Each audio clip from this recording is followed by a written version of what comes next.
கிறிஸ்துவுக்குள்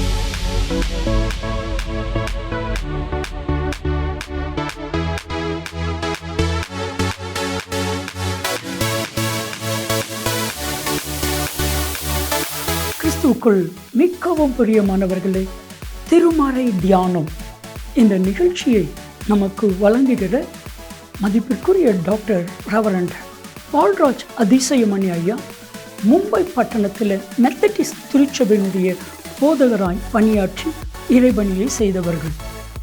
கடந்த 40 ஆண்டுகளாக இந்தியாவிலும் உலகத்தின் பல தேசங்களிலும் ஆண்டவருடைய அருள் வார்த்தையை வல்லமையாய் பிரசங்கித்து வருகிறார்கள். திருச்சபைகள், ஊழியர் நிறுவனங்கள், இன்னும் பல பகுதிகளிலே கர்த்தரால் வல்லமையாய் பயன்படுத்தப்பட்டு வருகிறார்கள். முழு வேதாமத்தை குறித்தான விளக்க உரையும் ஏறத்தாழ 125 புத்தகங்களும் கர்த்தர் அவர்களை கொண்டு எழுத வைத்திருக்கிறார்.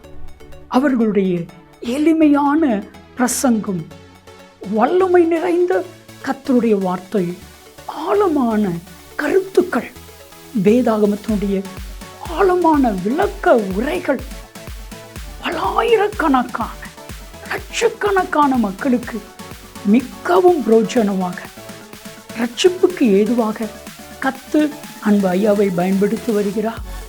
இப்பொழுதும் நமது கிராஸ் டிவியில் திருமறை தியானம் என்கிற நிகழ்ச்சியில் கர்த்தர் அவர்களை பயன்படுத்துகிறார். இந்த நிகழ்ச்சியை மற்றவர்களுக்கு சொல்லுங்க, நீங்களும் பாருங்க. கர்த்தர் அன்பு ஐயாவை வல்லமையாக எடுத்து பயன்படுத்துவார். ஆண்டவருடைய பிரசன்னத்தில் மீண்டுமாக உங்களை காணுகையில் அதிக மகிழ்ச்சி அடைகிறேன். இந்நாட்களில் உங்கள் மத்தியில் வந்து உறவு கொள்ளவும், ஆண்டவருடைய வசனத்தை பகிர்ந்து கொள்ளவும் தருணம் கொடுத்த ஆண்டவரை துதிப்பதோடு எனக்கு வாய்ப்பளித்த உங்கள் அனைவருக்கும் என்னுடைய நன்றியை நான் தெரிவித்துக் கொள்கிறேன். ஆதி திருச்சபையின் அழகு என்று சொல்லி வேதத்திலிருந்து, அப்போஸ்தலருடைய நடவடிக்கைகளிலிருந்து சில காரியங்களை நாம் படித்து தியானித்து வருகிறோம். இதுவரை 5 அம்சங்களை குறித்து நாம் பார்த்திருக்கிறோம். இன்றைக்கு 6வதாக நாம் காணப்போகிறோம். அதற்கு முன்பாக இந்த ஆதி திருச்சபையின் அழகு வேதத்தில் எப்படி வர்ணிக்கப்படுகிறது என்பதை குறித்து வாசித்துவிட்டு இன்றைய நாளின் செய்தியை நாம் ஆரம்பிப்போம். அப்போஸ்தலர் 2ஆம் அதிகாரம் எடுத்துக்கொள்ளுங்கள். 40ஆம் வசனம் முதல் கடைசி வரை நான் வாசிக்கிறேனே, நீங்கள் கவனமாக கவனியுங்கள். நீங்கள் கவனிக்கும் பொழுது நான் சொல்லாத சில காரியங்களை கூட உங்களுக்கு தனிப்பட்ட அளவில் ஆவியானவர் உங்களுக்கு புலப்படுத்துவார். 40ஆம் வசனம் முதல், இன்னும் அநேக வார்த்தைகளாலும் சாட்சி கூறி மாறுபாடுள்ள இந்த சந்ததியை விட்டு விலகி உங்களை ரட்சித்துக் கொள்ளுங்கள் என்றும் புத்தி சொன்னான். அவனுடைய வார்த்தையை சந்தோஷமாக ஏற்றுக்கொண்டவர்கள் ஞானஸ்நானம் பெற்றார்கள். அன்றைய தினம் ஏறக்குறைய 3000 பேர் சேர்த்து கொள்ளப்பட்டார்கள். அவர்கள் அப்போஸ்தலருடைய உபதேசத்திலும், அந்யோன்யத்திலும், அப்பம் பிட்குதலிலும், ஜபம் பண்ணுதலிலும் உறுதியாய் தரித்திருந்தார்கள். எல்லாருக்கும் பயம் உண்டாயிற்று. அப்போஸ்தலர்களாலே அநேக அற்புதங்களும் அடையாளங்களும் செய்யப்பட்டது. விசுவாசிகள் எல்லாரும் ஒருமித்திருந்து சகலத்தையும் பொதுவாய் வைத்து அனுபவித்தார்கள். காணியாட்சிகளையும் ஆஸ்திகளையும் விற்று ஒவ்வொருவனுக்கும் தேவையானதற்கு தக்கதாக அவைகளில் எல்லாருக்கும் பகிர்ந்து கொடுத்தார்கள். அவர்கள் ஒருமனப்பட்டவர்களாய் தேவாலயத்தில் அனுதினமும் தரித்திருந்து வீடுகள் தோறும் அப்பம் விட்டு மகிழ்ச்சியோடும் கபடமில்லாத இருதயத்தோடும் போஜனம் பண்ணி தேவனை துதித்து ஜனங்கள் எல்லாரிடத்திலும் தயவு பெற்றிருந்தார்கள். ரட்சிக்கப்படுகிறவர்களை கர்த்தர் அனுதினமும் சபையிலே சேர்த்து கொண்டு வந்தார் என்று சொல்லி இந்த பகுதியிலே நான் வாசிக்கிறோம். ஐயா, முதல் 5 காரியங்கள் சொன்னீங்களே, இந்த சபையின் அழகின் அம்சங்கள் என்று சொல்லி அந்த 5ஐயும் சொல்லிவிட்டு, ஏன்னா நாங்கள் குறிப்பெடுத்துக்கிட்டு இருக்கோம், எங்களுக்கு ஒரு செக்லிஸ்ட் வேணும். ஒரு தடவை அவற்றை நீங்கள் சொல்ல கேட்டு நாங்கள் செக் பண்ணிக்கிட்டு தொடர்ந்து செய்திகளை கவனிக்கிறோமே. சரி, முதலாவதாக அவர்கள் அர்ப்பணித்த சபை, 2ஆவதாக அவர்கள் அசுத்தத்திற்கு விலகிய சபை, 3ஆவதாக அவர்கள் ஆவிக்குரிய சபை, 4ஆவதாக அவர்கள் அற்புதங்களின் சபை, 5ஆவதாக அள்ளி வழங்கும் சபை, 6ஆவதாக இவர்களை குறித்து பார்க்கும் பொழுது அவர்கள் ஆதரவு பெற்ற சபை. அனைவருடைய ஆதரவும் சுற்றுப்புறத்தார், அவர்கள் விசுவாசிகளோ அவிசுவாசிகளோ, அவர்கள் கிறிஸ்தவர்களோ புறஜாதியினரோ, எல்லாருடைய ஆதரவும் தயவும் அவர்களுக்கு இருந்தது என்று சொல்லி வேதம் நமக்கு கற்றுக் கொடுக்கிறது. எங்கே? கடைசி வசனம் பாருங்கள். அப்போஸ்தலர் 2:47 முதற் பகுதி. தேவனை துதித்து ஜனங்கள் எல்லாரிடத்திலும், ஜனங்கள்லாம் விசுவாசிகளா? அவிசுவாசிகளும் தான். கிறிஸ்தவர்களா? பேர் கிறிஸ்தவர்களும் தான், அல்லது கிறிஸ்தவர் அல்லாதவரும் தான் பொது ஜனங்கள். பொது ஜனங்கள் ஜனங்கள் எல்லாரிடத்திலும் தயவு பெற்றிருந்தார்கள் என்று சொல்லி வேதத்திலே வாசிக்கிறோம். எல்லாரிடத்திலும் தயவு பெற்றிருந்தார்கள். இயேசுவானுடைய வாழ்க்கை குறித்த ஒரு வசனம் உண்டே, லூக்கா 2:52. இயேசுவானவர் ஞானத்திலும் வளர்த்தியிலும் தேவ கிருபையிலும் மனுஷர் தயவிலும் அதிகமாய் விருத்தி அடைந்தார் என்று சொல்லி வேதத்திலே வாசிக்கிறோமே. இயேசுவானவருடைய வாழ்க்கையின் ஒரு பிரதிபலிப்பு இந்த சபையிலே காணப்படுவதாக வேதத்திலே நாம் வாசிக்கிறோம். ஜனங்களிடத்திலே தயவு. ஜனங்கள் இவர்களை பிரமிப்போடு பார்த்தார்கள். இவர்களை பார்க்கும் பொழுது ஆச்சரியப்பட்டார்கள், ஆனந்தப்பட்டார்கள், அவர்களிடத்திலே தொடர்பு வைக்க ஆசைப்பட்டார்கள். என்ன காரியம்? ஒற்றுமையாக இருக்காங்களே, அன்பாக இருக்காங்களே, எல்லாத்தையும் வித்துட்டு வந்து அப்போஸ்தலர் பாதத்தில் வச்சு பரிமாறுகிறார்கள், பகிர்ந்து கொள்கிறார்கள். என்ன ஆச்சரியம்! அவர்களுக்கே இவர்கள் மேல் ஒரு கவர்ச்சி உண்டாயிற்று. மற்ற மதத்தினருக்கு, பொது ஜனங்களுக்கு இவர்கள் மேல் ஒரு பெரிய கவர்ச்சி உண்டாயிற்று என்று சொல்லி வேதத்திலிருந்து நாம் விளங்கிக் கொள்கிறோம். இது எப்படி ஆட்சி? இதனுடைய மர்மம் என்ன? யோவான் 13ஆம் அதிகாரத்தில் பார்க்கும் பொழுது, யோவான் 13ஆம் அதிகாரத்தில் நாம் காணுகையில் 34ஆம் வசனம், நீங்கள் ஒருவரில் ஒருவர் அன்பாயிருங்கள், நான் உங்களில் அன்பாயிருந்தது போல நீங்கள் ஒருவரில் ஒருவர் அன்பாயிருங்கள் என்கிற புதிதான கட்டளையை உங்களுக்கு கொடுக்கிறேன். 35, நீங்கள் ஒருவரில் ஒருவர் அன்புள்ளவர்களாய் இருந்தால் அதனால் நீங்கள் என்னுடைய சீஷர்கள் என்று எல்லாரும் அறிந்து கொள்வார்கள். எல்லாரும் விசுவாசிகளா? மற்றவர்கள் கூட எல்லாரும் அறிந்து கொள்வார்கள் என்றார் என்று சொல்லி வேதத்தில் வாசிக்கிறோம். ஆக மற்றவர்கள் எல்லாம், உலக பிரகாரமான மக்கள் எல்லாம், நாமெல்லாம் ஆண்டவருடைய சீஷர்கள், ஆண்டவரை பற்றி விசுவாசிகள், ரட்சிக்கப்பட்டவர்கள் என்பதை அறிந்து கொள்ள வேண்டும் என்றால் ஒருவருக்கொருவர் அன்பாயிருக்க வேண்டும். அன்பாய் இருந்தவர்கள் ஆதி திருச்சபையினர் என்று சொல்லி வேதத்திலே நாம் தெளிவாக பார்க்கிறோம். அன்பு சகல பாவங்களையும் மூடும் என்று சொல்லி வேதத்திலே வாசிக்கிறோமே. எனவே மனித உறவுகளிலே நாம் பழகும் பொழுது, அடுத்தவர்களோடு நாம் சம்பாஷிக்கும் பொழுது, உறவு கொண்டாடும் பொழுது அன்பை தெரிவிக்க வேண்டும். அன்பு சகல பாவத்தையும் மூடும். வம்பு ஒரு சிறு குறை இருந்தாலும் வீடு வீடாக, வீதி வீதியாக திறந்து கொண்டே இருக்கும். இந்த செய்தியை கேட்டுக்கொண்டிருக்கிறீர்களே, உங்களுடைய இருதயத்திலே பொங்கி வழிவது ஆண்டவருடைய அன்பா, அலகையின் வம்பா? அன்பினாலே நிறைந்து வாழ வேண்டியது நம்முடைய கடமை ஆகும். ஒருவேளை எதிராளிகள், பகைவர்கள், சத்துருக்கள் இவர்கள் கூட நமக்கு நித்திரை வரக்கூடாத அளவிலே தொந்தரவு பண்ணினாலும் அன்பு, அது தெரிவித்து வாழ வேண்டியது நம்முடைய கடமை. சாந்த குணமும் பொறுமையும் அன்பும் மற்றவர்களை மனம் திரும்ப செய்யும் என்பதை அறிந்து கொள்ள கடமைப்பட்டிருக்கிறீர்கள். ஒரு மேஜையிலே 2 டம்ளர்கள், 2 கிளாஸ், ஒன்று பாலினால் நிறைந்திருக்கிறது, இன்னொன்று விஷத்தினாலே நிறைந்திருக்கிறது. ஒன்றிலே பால், இன்னொன்றிலே விஷம். பால் உள்ள டம்ளரை தட்டினால் என்ன செய்யும்? பால் சிந்தும். ஏனென்றால் பாலினால் நிறைந்திருக்கிறது. விஷமுள்ள டம்ளர், அதை தட்டினால் என்ன சிந்தும்? விஷம் சிந்தும். ஏனென்றால் விஷத்தினால் நிறைந்திருக்கிறது. எதினால் நிறைந்திருக்கிறதோ அதுதான் சிந்தும். மற்றவர்கள் உங்களை தட்டும் பொழுது, குட்டும் பொழுது, சொல்லால் அடிக்கும் பொழுது, கல்லால் அடிக்கும் பொழுது எதை சிந்துகிறீர்கள்? எதை சிந்துகிறீர்கள்?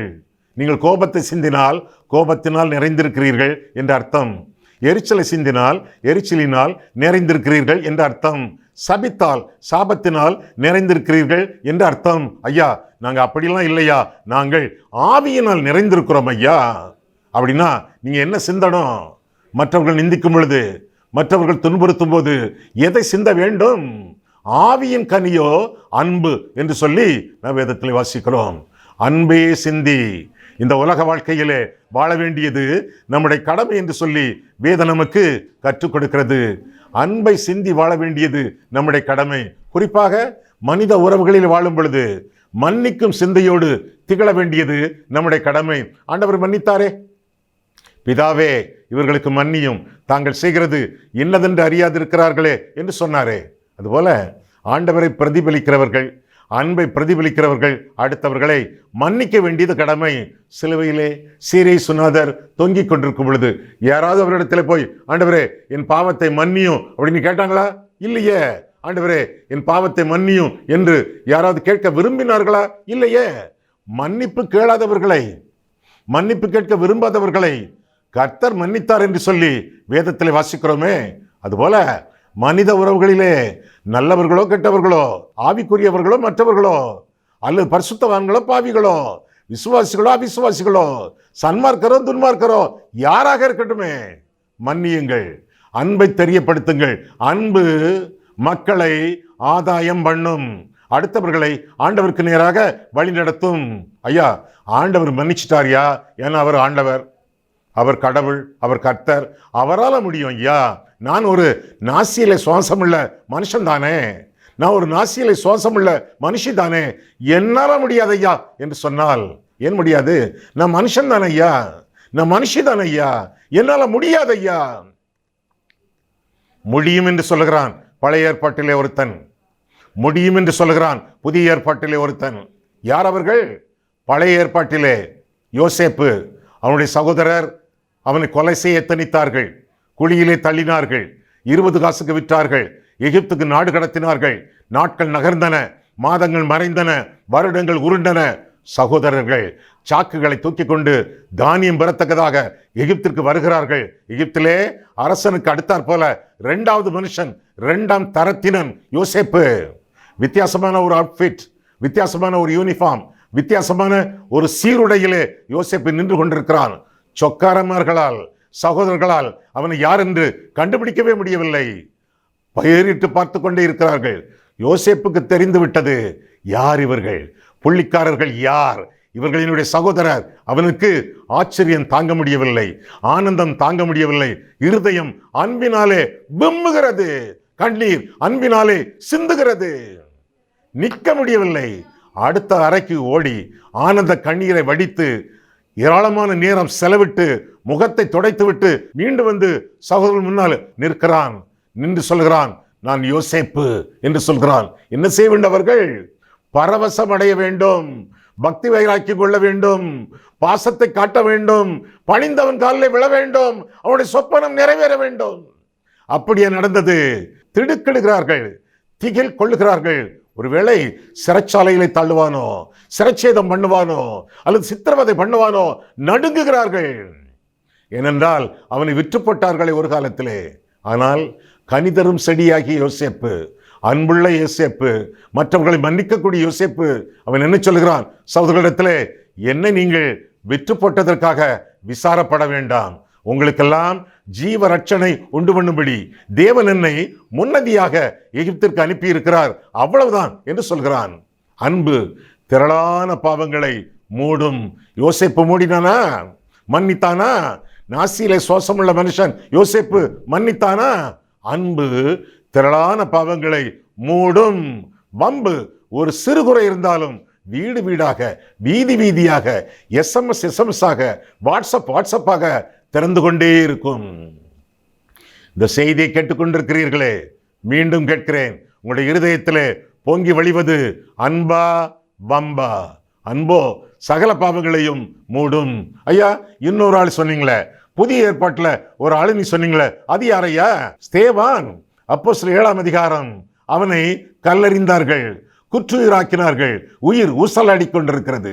அவர்களை பார்த்து ஒரு கல்லை கூட தூக்கி எறியவில்லை, ஒரு தவறான வார்த்தை கூட அவர்களுக்கு எதிராக அவன் பேசவில்லை. என்ன செய்தான்? அப்படியே முழங்கால் படியிட்டான். அப்படியே முழங்கால் படியிட்டு ஆண்டவரை பிரதிபலித்தான். என்ன சொன்னான் தேவனிடத்திலே? ஆண்டவரே, இவர்கள் குற்றத்தை இவர்கள் மேல் சுமத்தாதிரும் என்று சொல்லி நித்திரை அடைந்தான் என்று சொல்லி வேதத்திலே வாசிக்கிறோம். செத்து போனான் என்று சொல்லவில்லை வேதம், நித்திரை அடைந்தான். கிறிஸ்தவனுக்கு, விசுவாசிக்கு, ரட்சிக்கப்பட்டவனுக்கு மரணமே கிடையாதே. இங்கே கண்களை மூடுகிறான், அங்கே கண்களை திறக்கிறான். நித்திரை அடைந்தான், செத்து போகவில்லை, நித்திரை அடைந்தான். மரணம் வாழ்க்கையின் முடிவு அல்ல, அது முடிவில்லாத வாழ்க்கையின் ஆரம்பம். கண்களை மூடினான், கர்த்தரை பார்த்தான் என்று சொல்லி வேதம் நமக்கு கற்றுக் கொடுக்கிறது. இவர்கள் குற்றத்தை இவர்கள் மேல் சுமத்தாதிரும். இயேசுவை போல வாழ்ந்து காட்டிய ஒரு மனுஷன். இயேசு சிலுவையிலே பாவிகளை மன்னித்தார். அதே போல இயேசுவை போல முதல் இரத்த சாட்சியாகிய திருச்சபையின் முதல் இரத்த சாட்சியாகிய ஸ்தேவான் இயேசுவை போல மன்னிக்கும் மாண்பை காட்டினான் என்று சொல்லி வேதத்திலே வாசிக்கிறோம். சிறந்த சாட்சி, முதல் இரத்த சாட்சி ஆண்டவர் மரித்து அடக்கமனப்பட்டு பாதாளத்தில் இறங்கி 3ஆம் நாள் மரித்தோரிலிருந்து எழுந்து பறந்து சென்று பரமண்டலத்துக்கு ஏறி தேவனுடைய வலது பார்சத்திலே உட்கார்ந்திருக்கிறார், வீற்றிருக்கிறார் என்று சொல்லி வேதத்திலும் விசுவாச பிரமாணங்களிலும் பார்க்கிறோமே. ஆண்டவர் உட்கார்ந்தாயிருந்தார். ஸ்தேவான் இறந்த பொழுது, அவன் மரித்த பொழுது, அவன் நித்திரை அடைந்த பொழுது உட்கார்ந்தாயிருந்தார். பக்தர்களுக்காக அவருடைய இருதயம் பாடுபடுமே. உன்னை தொடுகிறவன் என் கண்ணை தொடுகிறான் என்று சொன்னாரே, அப்பேற்பட்ட ஆண்டவர் பக்தி வைராக்கியமுள்ள ஆண்டவர், பக்தனுக்காக பாடுபடுவதை பார்க்க முடியாத ஆண்டவர் எழும்பி நிற்கிறார் என்று சொல்லி வேதத்திலே வாசிக்கிறோம். அப்போஸ்தலர் 7:55-56 நீங்கள் பார்க்கும் பொழுது மனுஷகுமாரன் தேவனுடைய சமூகத்திலே எழும்பி நிற்கிறார் என்று சொல்லி காண்கிறேன் என்று அறிவித்ததாக ஸ்தேவானை குறித்து நாம் பார்க்கிறோமே. பக்தன் பாடுபடுவதை பரமதெய்வத்தால் பார்த்து கொண்டிருக்க முடியவில்லை, துடிதுடித்து எழும்பி நிற்பதாக வேதத்திலே வாசிக்கிறோம்.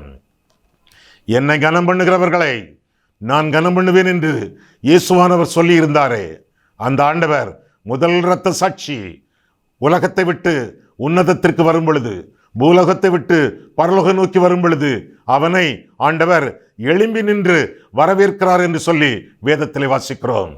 என்னை கனம் பண்ணுகிறவர்களை நான் கனம் பண்ணுவேன் என்று சொல்லி ஆண்டவர் குறிப்பிட்டிருந்தார். அதுபோல கர்த்தருடைய கனத்திற்கு பாத்திரவன்களாக இருக்கக்கூடிய அளவிலே அன்பினால் நிறைந்து வாழ வேண்டியது நம்முடைய கடமை என்று சொல்லி வேதம் நமக்கு கற்றுக் கொடுக்கிறது. மற்றவர்கள் நம்மிடத்தில் தயவோடு இருக்க என்ன காரணம்?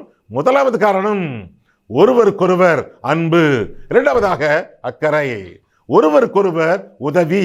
அக்கறையோடு வாழ வேண்டியது நம்முடைய கடமை. வெங்காயம் வெட்டி கொண்டிருக்கிறாள் சகோதரி. வெங்காய வெட்டிலே அவள் விறுவிறுப்பாக இருக்க முடியவில்லை. காரணம், முன்னாலே டிவி இருக்கிறது, தொலைக்காட்சியிலே படம் ஓடிக்கொண்டிருக்கிறது.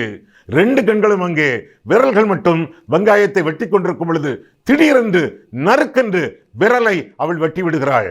ஏன்? காட்சி எல்லாம், கருத்து எல்லாம், கவனம் எல்லாம் டிவியிலே, வேலையிலே அல்ல. விரலை வெட்டிய பொழுது குபு குபுவென்று ரத்தம், எல்லா விரல்களும் ஆடுகின்றன, அடுத்த கையும் ஆடுகிறது, கால்கள் ஓடுகின்றன, மருந்து எடுப்பதற்காக கைகள் அந்த மருந்து எடுத்து பூசுகின்றன, கண்கள் மளமளவென்று கண்ணீரை கொட்டுகின்றன, வாய் புலம்புகிறது. ஒரு அங்கத்திலே காயம், ஒரு அங்கத்திலே காயம், எல்லா அங்கங்களும் துடிக்கின்றன.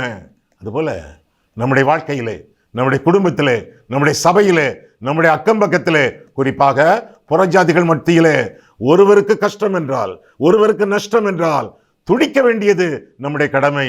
ஒரு அங்கம் பாடுபட்டால் எல்லா அங்கங்களும் கூட சேர்ந்து பாடுபடும் என்று சொல்லி 1 கொரிந்தியர் 12:26 நாம் பார்க்கிறோமே. மற்றவர்களுடைய பாடுகளிலே பங்கு பெற்று நாம் வாழும் பொழுது அடுத்தவர்கள் நம்மோடு தயவுடன் விளங்குவார்கள் என்று சொல்லி வேதம் நமக்கு கற்றுக் கொடுக்கிறது. ஆக முதலாவதாக உள்ளான அன்பு, இரண்டாவதாக உதவி செய்தல், மூன்றாவதாக ஒருவரை ஒருவர் ஆதாயம் பண்ணுதல். ஒருவருக்கொருவர் சுவிசேஷத்தை சொல்லி ஆண்டவரை பற்றி அறிவித்து ஆதாயம் பண்ண வேண்டியது நம்முடைய கடமை என்று சொல்லி வேதத்திலே வாசிக்கிறோம். மிஷன் ஃபீல்டு அப்படிலாம் நீ கேள்விப்பட்டிருக்கீங்களே. பணித்தளம், பணித்தளத்திலே பணிபுரியக்கூடிய ஒரு மிஷனரி ஊழியக்காரர் எங்கே? மிஷனரி பணித்தளம் அப்படின்னா என்னது? பீகாரா, ஒரிசாவா, ராஜஸ்தானா? ஆஹா, அதெல்லாம் செகண்டரி. அப்போ ஃபர்ஸ்ட்ல என்னது? மிஷனரினா யாரு? அந்த ஐஎம் மிஷனரியா, எஃப்எம்பிபி மிஷனரியா, ஐஎம்எஸ் மிஷனரியா, ஜெம்ஸ் மிஷனரியா? என்னது அங்குள்ள மிஷனரிகளா? ஆஹா, அது செகண்டரி, 2ஆம் தரம். எந்த இருதயத்திலே இயேசு இருக்கிறாரோ அந்த ஆள் ஒரு மிஷனரி. நீங்கள் அந்தகாரத்திலிருந்து ஆச்சரியமான ஒளியிடத்திற்கு வரவழைக்கப்பட்டிருப்பீர்கள் என்றால், தெரிந்து கொள்ளப்பட்ட சந்ததி, ராஜரிகாசாரிய கூட்டம், பரிசுத்த ஜாதி, அவருக்கு சொந்தமான ஜனம். இருதயத்திலே இயேசு இருந்தால் அந்த ஆள் ஒரு மிஷனரி. பின்ன இருதயத்திலே இயேசு இல்லை என்றால், அந்த ஆள் இருதயத்தில் இயேசு இல்லை, அந்த ஆள் இருதயத்தில் ரட்சிப்பு இல்லை அப்படின்னா அந்த ஆள் ஒரு மிஷனரி பணி தளம். இருதயத்தில் இயேசு இருந்தால் மிஷனரி, இருதயத்தில் இயேசு இல்லை என்றால் மிஷனரி பணி தளம். அப்போ மிஷனரி யாரு?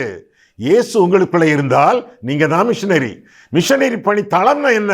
அந்த கடைக்காரரு, அந்த வாழைப்பழம் விற்கிறாங்களே ஒரு அக்கா, அவங்க டெய்லி பேப்பர் போடுறாங்களே அவங்க, பால் பாக்கெட் அதெல்லாம் கொண்டு தர்றாங்களே அவங்க, பக்கத்து பெஞ்சில் இருந்து படிச்சுக்கிட்டு இருக்காங்களே அவங்க, ஒரே நூலகத்துல சேர்ந்திருந்து வாசிக்கிறோமே பக்கத்தில் இருக்கக்கூடியவங்க, பஸ்ல பிரயாணம் பண்றோமே பக்கத்து சீட்ல இருக்கக்கூடியவங்க, அந்த கண்டக்டர், அந்த டிரைவர், எந்த இருதயத்துல இயேசு இல்லையோ அந்த ஆள் ஒரு மிஷனரி பணித்தளம். அப்போ நீங்க மிஷனரி, அவங்க மிஷனரி பணித்தளம்.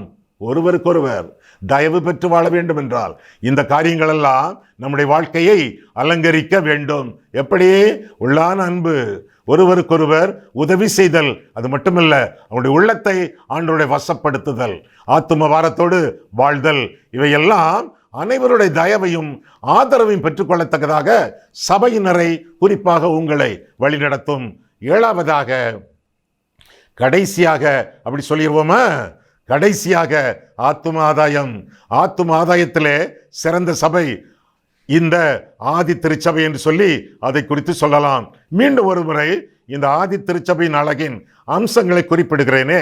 முதலாவதாக அர்ப்பணித்த சபை, இரண்டாவதாக அசுத்தத்திற்கு விலகிய சபை, மூன்றாவதாக ஆவிக்குரிய சபை, நான்காவதாக அற்புதங்களின் சபை, ஐந்தாவதாக அள்ளி வழங்கும் சபை, ஆறாவதாக ஆதரவளிக்கும் சபை, ஏழாவதாக ஆத்தும ஆதாயம் பண்ணும் சபை. ஆத்தும ஆதாயம் எங்க? அப்போஸ்தலர் 2 கடைசி வசனம்தான். முதற் பகுதியை வாசிக்கிறோம், அடுத்த பகுதி முதல் பகுதியிலிருந்து சொல்லுவோம். 47 பாருங்க. அப்போஸ்தலர் 2:47. தேவனை துதித்து ஜனங்கள் எல்லாரிடத்திலும் தயவு பெற்றிருந்தார்கள், ரட்சிக்கப்படுகிறவர்களை கர்த்தர் அனுதினமும் சபையிலே சேர்த்து கொண்டு வந்தார் என்று சொல்லி வேதத்திலே வாசிக்கிறோம். ரட்சிக்கப்படுகிறவர்கள், ரட்சிக்கப்பட்டவர்கள் அல்ல, ரட்சிக்கப்படுகிறவர்கள். அப்படின்னா ஒவ்வொரு நாளும் ரட்சிக்கப்பட்டுக்கிட்டே இருந்தாங்க. எப்படி? அனுதினமும். சபை வளர்ச்சி வாரத்துக்கு ஒருக்கா இல்லை, மாசத்துக்கு ஒருக்கா இல்லை, வருஷத்துக்கு ஒருக்கா இல்லை, 5 வருஷத்துக்கு ஒருக்கா இல்லை, எப்பொழுதோ வரக்கூடிய ஒரு எழுப்புதலினால் அல்ல, அனுதினமும். ரட்சிக்கப்படுகிறவர்கள், ஒவ்வொரு நாளும் மக்கள் புற மதத்திலிருந்து, புற ஜாதிகளிலிருந்து ரட்சிக்கப்பட்டு கொண்டே இருந்தார்கள். அதற்கு அடிப்படை என்ன? ஆத்தும ஆதாயம். அடிப்படை என்ன? ஆத்தும ஆதாயம். Daily growth. ஒவ்வொரு நாளும் சபை வளர்ந்திருந்தது. ஆண்டவர் சொல்றார், என் தொழுவத்தில் இல்லாத, தொழுவம்னா சபை, ஆராதனை, ஆலயம், என் தொழுவத்தில் இல்லாத வேறு ஆடுகளும் எனக்கு உண்டு அப்படின்னு சொல்றார். அந்த ஆடுகளை எல்லாம் கண்டுபிடிப்பதற்கு முன்பு, அந்த ஆடுகளை எல்லாம் தொழுவத்திற்குள்ளாக, சபைக்குள்ளாக கொண்டு வருவதற்கு முன்பே உண்டு அப்படின்னு ஆண்டவர் சொல்றாரு. என் தொழுவத்தில் இல்லாத வேறு ஆடுகளும் எனக்கு உண்டு. அந்த தொழுவத்தில் இல்லாத வேறு ஆடுகளை எல்லாம் கண்டுபிடித்து கொண்டு வர வேண்டியது யாருடைய கடமை? உங்களுடைய கடமை. ஏற்கனவே சொல்லியாச்ச, எந்த இருதயத்தில் இயேசு இருக்கிறாரோ அந்த ஆள் ஒரு மிஷனரி. எந்த இருதயத்தில் இயேசு இல்லையோ அந்த ஆளு, அந்த ஆட்கள் மிஷனரி பணி தளங்கள். இன்னும் ஒருத்தர் இப்படி சொன்னார், இன்றைக்கு திருச்சபையானது விளையாட்டு மைதானமாக போய்விட்டது. 11 பேர் விளையாடுகிறார்கள், 11,000 பேர் வேடிக்கை பார்த்து கொண்டிருக்கிறார்கள், சும்மா கைத்தட்டி கொண்டிருக்கிறார்கள் என்று சொன்னார். திருச்சபையிலே விளையாட வேண்டுமே ஒழிய வேடிக்கை பார்த்து கொண்டிருக்க கூடாது. Nobody is a spectator in the church. Everybody is a participator in the church. ஒவ்வொருவரும் பார்வையாளர்களாக இருக்கக்கூடாது, பங்கு பெறுகிறவர்களாக காணப்பட வேண்டும். திருச்சபையின் வளர்ச்சிக்கு ஒவ்வொருவரும் பங்கு பெறுகிறவர்களாக இருக்க வேண்டும் என்று சொல்லி வேதம் கற்றுக் கொடுக்கிறது. பேதுரு பிரசங்கம் பண்ணினான், 3000 பேர். தொடர்ந்து செய்திகள் 5000 பேர். தொடர்ந்து இன்னும் செய்திகள், திரளான சாட்சிகள், திரளான சீஷர்கள் என்று சொல்லி வேதம் நமக்கு கற்றுக் கொடுக்கிறது. அன்றைக்கு சொன்னாரே ஆண்டவர் பேதுருவினிடத்திலே, பரலோகத்தின் திறவுகோல்களை நான் உனக்கு தருவேன் என்று சொன்னாரே, அதே போல பேதுருவின் திறவுகோல் பிரசங்கம் பண்ண ஜனங்கள் மந்தையிலே வந்து குவிந்தார்கள் என்று சொல்லி வேதம் நமக்கு கற்றுக் கொடுக்கிறது. எனவே ஆத்தும ஆதாய பணியிலே ஈடுபட வேண்டியது ஆண்டவருடைய கிருபையினாலே ஆத்தும ரட்சிப்பை பெற்றவர்களுடைய கடமையாகும். ஐயா, இந்த பிரசங்கத்தை நீங்க முடிக்கிறதுக்கு முன்னால எங்களுக்காக ஆத்தும பாரத்துக்காக ஒரு ஜெபம் பண்ணி முடிங்களேன். ஆத்தும பாரத்திற்காக வேதத்தில் யாரும் ஜெபிக்கவில்லையே. எந்த ஒரு பக்தனும் ஆண்டவரே எனக்கு கொஞ்சம் ஆத்தும பாரம் தாரும் என்று ஜெபிக்கவில்லையே. தீர்க்கதரிசிகள் ஜெபிக்கவில்லை, சீஷர்கள் ஜெபிக்கவில்லை, அப்போஸ்தலர்கள் ஜெபிக்கவில்லை, பவுல் ஜெபிக்கவில்லை, பர்னபா ஜெபிக்கவில்லை, பேதுரு ஜெபிக்கவில்லை. இன்னும் எந்த ஒரு ஊழியக்காரனும் ஆத்தும பாரத்திற்காக வேதத்திலே ஜெபிக்கவே இல்லையே. அப்போ ஆத்தும பாரம் எனக்கு எப்படி கிடைக்கும்? அல்லது இழந்து போன ஆத்தும பாரத்தை நான் எப்படி திரும்பவும் பெறுவேன்? ஆத்தும பாரம் என்பது ஆண்டவரிடத்திலே கேட்டு பெறக்கூடிய ஒரு காரியம் அல்ல.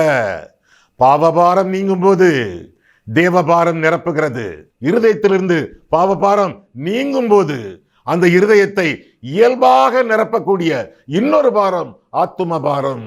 மத்தேயு 11:28 வருத்தப்பட்டு பாரம் சுமக்கிறவர்களே, நீங்கள் எல்லோரும் என்னிடத்தில் வாருங்கள், நான் உங்களுக்கு இளைப்பாறுதல் தருவேன். ஆண்டோட சமூகத்திலே போகிறோம், பாவங்களை அறிக்கையிடுகிறோம், இளைப்பாறுதலுக்காக காத்திருக்கிறோம், அவ்வளவாக வரவில்லை. என்ன காரணம்? அடுத்த வசனம் 29, என் நுகத்தை உங்கள் மேல் ஏற்றுக்கொள்ளுங்கள், அப்பொழுது உங்கள் ஆத்துமாக்களுக்கு இளைப்பாறுதல் கிடைக்கும். 28ஆம் வசனம் பாவபாரம், 29ஆம் வசனம் ஆத்தும பாரம். பாவபாரம் நீங்கும் போது தேவபாரம் நிரப்புகிறது. ஐயா, என் இருதயத்திலே இன்னும் ஆத்தும பாரம் இல்லையே. ஐயா, என் இருதயத்தில் இருந்த ஆத்தும பாரத்தை இழந்து போனேனே. செய்ய வேண்டியது என்ன? இடையிலே பாவம் புகுந்து விட்டதே. இருக்கும் பாவங்களை அறிக்கை செய்யுங்கள். பாவபாரம் நீங்க தேவபாரம் நிரப்பிக்கொண்டே இருக்கும் என்பதை உணர்ந்து ஆண்டவருடைய சமூகத்திலே உங்களுடைய வாழ்க்கையை ஒப்புக்கொடுங்கள். பாவங்கள் நீங்கட்டும், ஆண்டவருடைய பாரங்கள் பெருகட்டும். வீட்டில் தானே இருக்கீங்க, நீங்க வெளியே இருந்து கேட்டுக்கிட்டு இருக்கீங்களோ? வீட்டில் இருந்தாலும் சரி, அல்லது வீட்டுக்கு போன பிறகும் சரி, வீட்டுக்கு போன உடனே முழங்கால் படியிடுங்க. முதல் ரூமில் அல்லது உங்களுடைய பெட்ரூமில் முழங்கால் படியிட்டு கையில் ஒரு கறிக்கட்டையை எடுத்துக்கொள்ளுங்க. ஐயா, கறிக்கட்டை கிடையாதுயா அப்படின்னா ஒரு சாக் பீஸ் எடுத்துக்கொள்ளுங்க. ஐயா, வீட்டில் சாக் பீஸ் இல்லை ஐயா, அப்போ ஒரு பென்சில் எடுத்துக்கிடுங்க. பென்சில் இருக்கு ஐயா, என்ன செய்யணும்? பென்சில் எடுத்து நீங்க முழங்கால் போட்டு உங்களை சுற்றிலும் அந்த பென்சிலை வச்சு ஒரு வட்டம் போடுங்க. உங்களை சுற்றி வட்டம் போடுங்க. வட்டத்துக்குள்ள இருக்கிறது யாரு? நீங்க தானே. உங்களை சுற்றி தானே வட்டம் போட்டிருக்கீங்க. வட்டம் போட்டுட்டு வட்டத்துக்குள்ள இருந்து ஆண்டவரை நோக்கி ஒரு சிறு ஜபம் பண்ணுங்க. என்ன ஜபம்? ஆண்டவரே, இந்த வட்டத்திற்குள்ளே எழுப்புதலை கட்டளையிடும் அப்படின்னு ஜபம் பண்ணுங்களேன். வட்டத்துக்குள்ள எழுப்புதல் அப்படின்னா உங்களுக்குள்ள எழுப்புதல். உங்களுக்குள்ள எழுப்புதல் வந்தால் உங்கள் குடும்பம் எழும்பும். உங்கள் குடும்பத்தில் எழுப்புதல் வந்தால் உங்கள் சபை எழும்பும். உங்கள் சபையில் எழுப்புதல் வந்தால் உங்கள் தேசம் எழும்பும். எழுப்புதலின் அடிப்படை ரகசியம் நீங்க தான். Revival begins with you. உங்களிலே எழுப்புதல் உலக எழுப்புதல். எனவே ஆண்டவருக்கு மகிமையாக உங்களுடைய வாழ்க்கையை அர்ப்பணித்து நீங்களும் உங்களுடைய குடும்பமும் உங்களுடைய திருச்சபையும் ஆண்டவருக்கு மகிமையாக வாழ்ந்து பெருகுங்கள். ஆண்டவர் உங்களை ஆசீர்வதிப்பாராக. ஆமேன். கண்களை மூடுவோம், கர்த்தரை பார்ப்போம். அன்புள்ள ஆண்டவரே, உங்களுடைய வசனங்களை ஆராயவும் எங்கள் வாழ்க்கையை ஆராயவும் எங்களை உங்களுடைய சமூகத்தில் வழிநடத்தினீர். அதற்காக நன்றி செலுத்துகிறோம் சுவாமி. கருத்தாக இந்த செய்தியை நாங்கள் கற்க தியானிக்க எங்களுக்கு கிருபை செய்தீர். அதற்காக ஸ்தோத்திரம். எங்களோடு உரையாடினீர், எங்களோடு உறவாடினீர். அதற்காக நன்றி சுவாமி. இந்த ஆதி திருச்சபையின் அழகின் அம்சங்கள் எங்களுடைய வாழ்க்கையிலே பிரதிபலிக்கத்தக்கதாக எங்களை ஒப்புக் கொடுக்கிறோம். இந்த அழகை பெற்று, இந்த அழகை பிரதிபலித்து, இந்த அழகிலே நாங்கள் பெருகி வளர கிருபை தாரும். இயேசு கிறிஸ்துவின் நாமத்தில் ஜெபிக்கிறோம் பிதாவே. ஆமேன்.